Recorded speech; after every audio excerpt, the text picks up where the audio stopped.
तको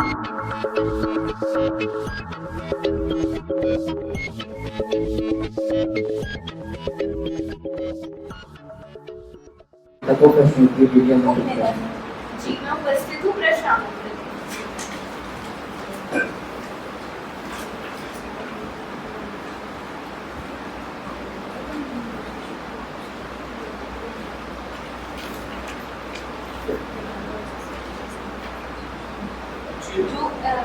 जो enlightenment movement है उसमें आप पूरा साइंस को लेकर के चल रहे हैं, बिल्कुल पूरा साइंस को लेकर के चल रहे हैं, ठीक है।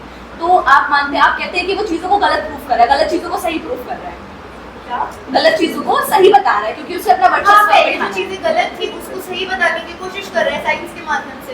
आप एक एग्जांपल मुझे दीजिए, कोई साइंटिफिक थ्योरी जो कि गलत चीज़ को प्रूफ सही हमने ऑलरेडी दिया कि कैसे बाइबल में लिखा हुआ है कि कैसे एक जो पृथ्वी है उसके अराउंड ग्रह घूमते हैं, लेकिन जब एनलाइटमेंट मूवमेंट आ रहा है तो ये तो सही चीज प्रूफ हुई ना कि बाद में हमने डेवलप करा, इवॉल्व करा। एग्जैक्टली जब वो पूरा आइडिया डीबंक हो रहा है तो लोगों को लग रहा है कि समाज में जो भी सोशल आइडियाज है वो सारी साइंस के थ्रू ही डीबंक किए जा सकते हैं। और इसमें क्या करें, इसमें अगर आप देखेंगे व्हाइट मैन्स बर्डन भी क्यों आ रहा है यूरोप में, वो इसीलिए आ रहा है क्योंकि वो हर जगह जाके लोगों को कॉलोनाइज कर रहे हैं। वो कह रहे हैं कि हम आपको सिखाएंगे कि न्यू एक्सेप्टिंग आइडियाज आ रहे हैं सोसाइटी में। हाँ, न्यू एक्सेप्टिंग आइडियाज आ रहे हैं, लेकिन किस चीज में? जब व्हाइट मैन खुद सोच रहा है आकर के कि मैं मेरा आइडिया सबसे सर्वश्रेष्ठ आइडिया वो आकर के इंडिया साइंस को वैलिडेट कौन करता है? साइंस को एक इंडिविजुअल पूरा साइंटिफिक थ्योरी लेकर के आ सकता है। साइंस एग्जैक्टली एक इंडिविजुअल ही काम कर रहा है, वो साइंस को वैलिडेशन कौन दे रहा है? उसको इंडिविजुअल को वैलिडेशन कौन दे रहा है? यही बात है, जब एक साइंस के आइडिया ने उस पूरे आइडिया को डीबंक कर दिया तो लोगों को ये लग रहा है कि साइंस हर चीज का सॉल्यूशन ढूंढ सकता है। हेंस एक जो इंसान है, इंडिविजुअल, हर चीज को साइंटिफिक उसको वैलिडेट कौन कर रहा है? साइंटिफिक टर्म्स पे आकर के प्रूव कर रहा है कि मैं जो कर रहा हूं क्या साइंटिफिक थ्योरीज यूनिवर्सल होती है? जो उत्तर देते हर जो चीज मैं बोल रहा हूँ वो साइंटिफिक है, वो अपने आप में एक चीज है। साइंटिफिक थ्योरी यूनिवर्सल होती है, साइंटिफिक थ्योरी यूनिवर्सल होती है, साइंटिफिक थ्योरी यूनिवर्सल होती है, लेकिन क्या सोसाइटी यूनिवर्सल होती है? जितने भी क्या यूरोप के फिर मूवमेंट आया क्या सेम टू सेम इंडिया या अफ्रीका इंप्लीमेंट किया जा सकता है? नहीं किया। अगला क्वेश्चन, आपने जितने भी अभी जो एग्जांपल में लिया कि क्या एज इट इज इंप्लीमेंट करा जा सकता है, नहीं किया जा सकता, चेंज की जरूरत है और उस चेंज के लिए क्या चेंज की जरूरत है, लेकिन चेंज की जरूरत है हर परिप्रेक्ष्य में अलग-अलग हिसाब से होता है। पहले आप जितने भी थ्योरीज आपने कहीं डीबंक करी या फिर जितने भी चेंजेस आए, क्या एक इंडिविजुअल ने करे या फिर उसके लिए उसको किसी से कोलैबोरेट करना पड़ा या नहीं करना पड़ा? कोलैबोरेट एग्जांपल तो मुझे साइंटिफिक व्यू में दिया। अगर बोला कि हम जाके पूरा कॉलोनाइज करेंगे तो क्या तुम्हें भी फायदा होगा, हमें भी फायदा होगा, चलो जाके लूटते हैं और हमको ये भी बताते हैं यानी कि तुम्हें भी फायदा होगा, ये कह के हमने सामने वाले जो शोषित वर्ग था उसको कॉलोनाइज कर लिया। हां, क्योंकि वो अपनी पूरी कम्युनिटी को ये मान रहे हैं कि हम स्वयं श्रेष्ठ हैं, हम अपने आप में जो व्हाइट मैन था, हमने जो पूरा सिद्धांत स्थापित किया है वो अपने आप में श्रेष्ठ सिद्धांत है। इसीलिए यानी कि अंतिम प्रश्न, यानी कि आपके अनुसार आपने पहले बता दिया कि हम कोलैबोरेट करते हैं, इससे आपको भी फायदा है, हमें भी फायदा है, और जो शोषित वर्ग था वो मान लिया। ये समझना पड़ेगा महोदय कि जब आप एक आइडिया जो आपका यूरोप में काम कर रहे हैं या फिर आप एक आइडिया एक सॉल्यूशन लेकर, मान लीजिए मोंटेस्क्यू का शक्ति पृथ्वीकरण का सिद्धांत उठा लेते हैं, जो शक्ति पृथ्वीकरण का सिद्धांत है वो इक्वली आप आकर के कह रहे हो कि इंडिया में भी इंप्लीमेंट कर दिया जाना चाहिए, क्योंकि इंडिया की हिस्टोरिकल, कल्चरल और सोशल बैकग्राउंड अपने आप में डिफरेंट रहा है, तो वहां पर ये इसी चीज को दिखा रहा है और वहां पर वो पैसे भी लूट रहे हैं। तो अल्टीमेटली वो क्या कर रहे हैं? अपने नार्सिसिस्टिक व्यू में अपना फायदा करने की कोशिश कर रहे हैं और वहां पे आके चीजों को इंप्लीमेंट कर रहे हैं। पक्षधर से लोग हैं कि विपक्ष के लिए वक्तव्य प्रश्न की वीडियो में देख सकते हैं। प्रश्न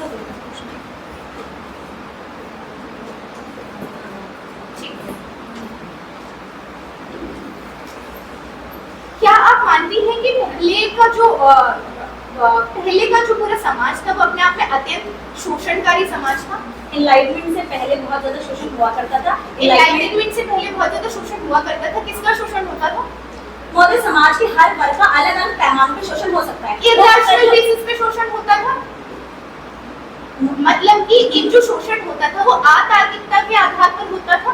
एनलाइटमेंट से पहले मतलब हो भी सकता है, नहीं भी हो सकता है, हो भी सकता है, नहीं भी हो सकता। मुझे ये बताइए कि एनलाइटमेंट से जो पहले समाज स्थापित था क्या वो ज्यादा वैल्यू ओरिएंटेड समाज नहीं था कि तुम्हारी ये मोरालिटी होनी चाहिए, एक प्रजा की ये मोरालिटी होनी चाहिए, राजा की ये मोरालिटी होनी चाहिए, चर्च की ये मोरालिटी होनी चाहिए? इसी को तो हम चेंज कर रहे हैं। एनलाइटमेंट पे होता था कि नहीं होता था? मुझे बस इतना प्रश्न। इसी चेंज के लिए हम आए और एनलाइटमेंट मूवमेंट से कैसे हम पूरे मानव समाज के एनलाइटमेंट की बात करें, पूरे मानव समाज की बात, पूरे मानव समाज पूरे समाज में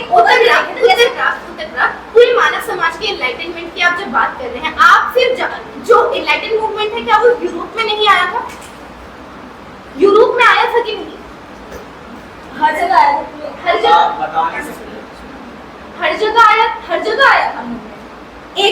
स्टार्ट होकर वो फैला था, पूरी दुनिया में फैल गया था। जी महोदय हम कुछ तो फिर कॉलोनियलिज्म क्यों आया? कॉलोनियलिज्म जो इरेशनल बिहेवियर था कुछ लोगों का, उसकी वजह से अच्छा, कॉलोनियलिज्म इरेशनल बिहेवियर था लोगों का। महोदय वहां पर हम तो देख रहे हैं कि किन लोगों का था? जो कॉलोनाइज हुए उनका था या जो कॉलोनाइज कर रहे थे उनका था?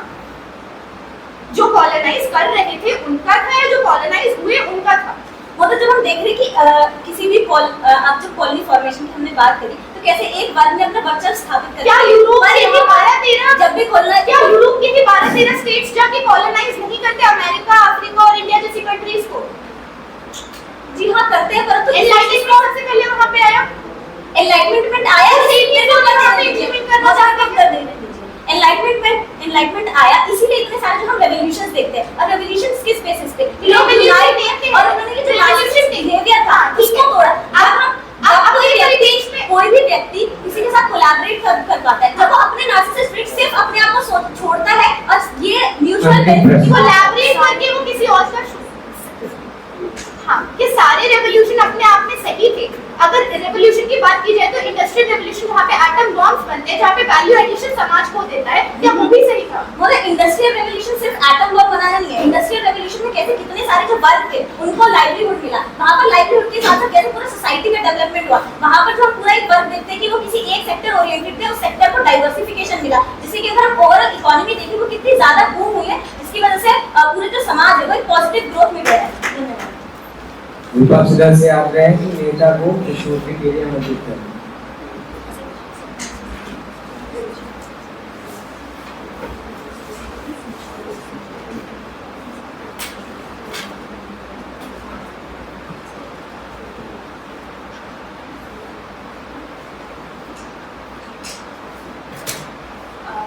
साइंटिफिक थ्योरी यूनिवर्सल होती है ना, तो जो चीज एक जगह हमने साइंटिफिकली प्रूव करी वो चीज दूसरी जगह वैलिड है। साइंटिफिक मतलब वो चीज़ वैलिड उसको प्रूव करने के पीछे ये देखना होगा कि जो व्यक्ति है जिसने उस साइंटिफिक वो चीज दूसरी जगह वैलिड होगी या नहीं होगी, जो साइंटिफिक थ्योरीज होती है वो उस आइडिया को कौन प्रोपेगेट कर रहा है वो उस पर डिपेंड करता है। इस बात पर डिपेंड करता है कि इंडिविजुअल कौन सा है। तो सुनिए, उस साइंटिफिक थ्योरी को जो प्रोपेगेट किया जा रहा है उसका जन्म कहाँ से हुआ है? ऐसे लोगों के बीच से हुआ है जो अपने आप में नार्सिसिस्टिक है। वो नार्सिसिस्टिक कैसे? साइंटिफिक थ्योरी को वैलिडेट कौन करता है?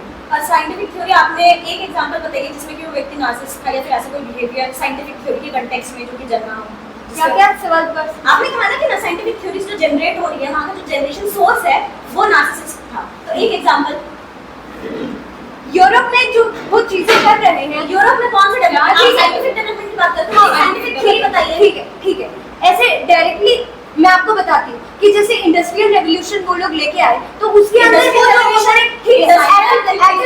एटम बॉम्ब का एग्जांपल ले लीजिए, वो अपने आप में जो एक साइंटिफिक डेवलपमेंट है तो उसमें अच्छा यानी कि कोई भी जितनी भी कंट्रीज एटम बॉम्ब रख रही है, एटम बॉम्ब रखना अपनी सेफ्टी के लिए हो सकता है, कुछ कंट्रीज अपनी सेफ्टी के लिए कि सब बस मारने के लिए रखती है।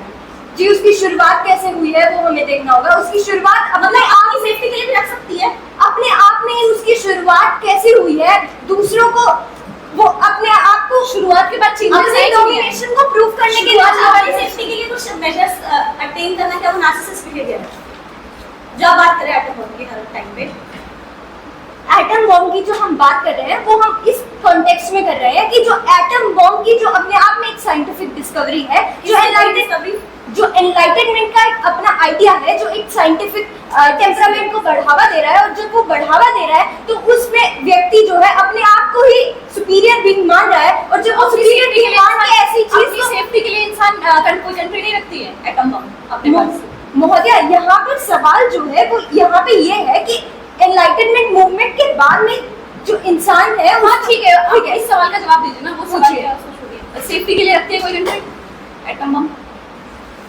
ठीक है रख सकती है पर यानी उसका शुरुआत कहाँ से हुई है वो देखना होगा। चेंजेस नहीं आते हैं सोसाइटी में, शुरुआत पे ही बार बार क्यों जा रहे हैं?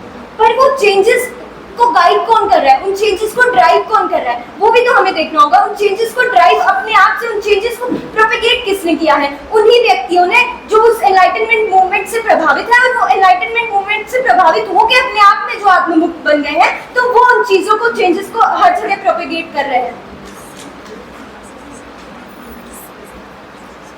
पक्षधर से आग्रह है कि विपक्ष के नेता को प्रश्नोत्तरी के लिए आमंत्रित करें। नेता उपस्थित। ठीक है, मेरा समय 3-2-1 से प्रारंभ कीजिए। 3-2-1 महोदय, ये बताइए कि साइंटिफिक थ्योरी हर जगह इम्प्लीमेंट की जा सकती है? जी, यूनिवर्सल साइंटिफिक थ्योरी यूनिवर्सल होती है मतलब साइंस अपने आप में ऑब्जेक्टिव है? यूनिवर्सल है मतलब ऑब्जेक्टिव है ना? ठीक है, समाज में जो ऐसी प्रॉब्लम्स है जैसे कि सोशल रिलेशन वाली प्रॉब्लम या जो भी प्रॉब्लम्स रही हैं वो अपने आप में वैल्यू एडिशन की प्रॉब्लम्स थी या मोरालिटी की प्रॉब्लम्स थी? अब समझने की आवश्यकता है एनलाइटमेंट मुझे बस ये कह रही मोरालिटी की प्रॉब्लम्स थी। एक बार मेरे को आंसर तो दे दीजिए, मुझे पता है फॉलोअप क्वेश्चन क्या है। एनलाइटमेंट मूवमेंट सिर्फ साइंस की वजह से सिर्फ आप साइंस कर रहे हैं, आप कल्चर आर्ट फॉर्म जिनकी इन्वॉल्वमेंट की बात कर रहे हैं, आर्ट फॉर्म के जो आप एथिकल डायलेमास की बात कर रहे आर्ट हैं। फॉर्म के डिफरेंट होते हैं जी, तो कल्चर आर्ट फॉर्म जो डिफरेंट होते हैं मतलब कि उनका एक अपना परिपेक्ष होता है। जब हम ये यूनाइटेड साइंटिफिक थ्योरी हर कल्चर और हर समाज में अब आप मुझे जवाब दे दीजिए। ठीक है, जब हम आर्ट फॉर्म्स की बात करें, जब हम कल्चर के डेवलपमेंट की बात कर रहे हैं, उसके रिवाइवल की बात करें तो उसके पीछे रिवाइवल की बात करें तो क्या ये तो हो गया पूरा आंसर। मुझे उत्तर नहीं देना, उत्तर तो दे मुझे दीजिए। ये बताइए कि क्या हर साइंटिफिक थ्योरी हर जगह इक्वली इम्प्लीमेंट हो सकती है हर कल्चर हर समाज में? साइंटिफिक थ्योरी कल्चर से ड्रिवन क्या इंडिया का जो कल्चरल डिग्रेडेशन वाइटमैन थ्योरी की वजह से साइंस और कल्चर को मिक्स नहीं करनी है। थ्योरी की वजह से क्या इंडिया का कल्चरल डिग्रेडेशन नहीं हुआ? साइंस जी नहीं हुआ, साइंस और नहीं हुआ, साइंस और कल्चर अलग अलग चीज है। आप क्या फैक्ट्स क्यों कर रहे हैं? उसके बाद मुझे ये बताइए कि जब एक हाईएस्ट अथॉरिटी एग्जिस्ट कर रही थी जो अपने आप में मोरालिटी को डिराइव कर रही थी, आप मान रहे हैं? जी नहीं, वो इमोरल चीजों को प्रोपेगेट कर रहे थे, इमोरल चीजों को कर रही थी, लेकिन क्या इमोरल के नाम पे ही वो मोरालिटी स्थापित थी? उस समय की मोरालिटी, क्या मोरालिटी मोरालिटी से उसे कहा जा रहा था लेकिन वो मोरालिटी नहीं थी। क्या वो मोरालिटी इमोरल हमेशा सेम रहती है? जी नहीं, मोरालिटी सेम नहीं रहती। जब एटम बॉम्ब की स्थापना हुई, एटम बॉम्ब के बाद चेंजेस आए, आप ये बात मान रही हैं? किस तरीके के चेंजेस? एटम बॉम्ब जब बना, आप खुद ही बोल रही थी ना, प्रश्न पूछ रही थी, आप कह रही थी चेंजेस आए बाद में, क्या चेंजेस आए? वही मैं पूछ रही हूँ। साइंस के कि डोमेन में बहुत सारे चेंजेस यूज आए। करना चाहिए। साइंस के डोमेन में बहुत सारे मतलब चेंजेस आए, साइंस में कल्चर वैल्यू डोमेन में एडिशन चेंजेस आए। साइंस में वैल्यू एडिशन किया क्योंकि वो अपने आप में अत्यंत नार्सिसिस्टिक हो रहा था। साइंस में वैल्यू एडिशन हुआ क्योंकि वो नार्सिसिस्टिक नहीं है और वो एक्सेप्ट कर रहा है नहीं है, तो उसमें वैल्यू एडिशन क्यों हुआ?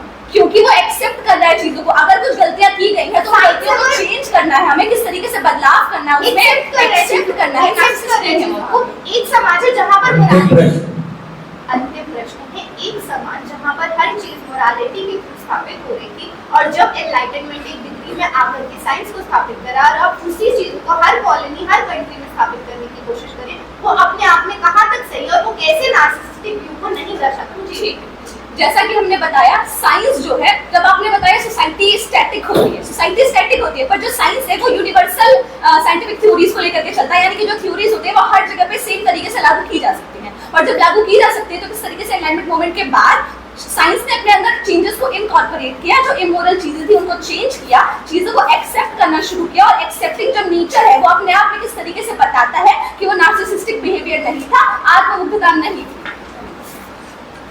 क्या आज के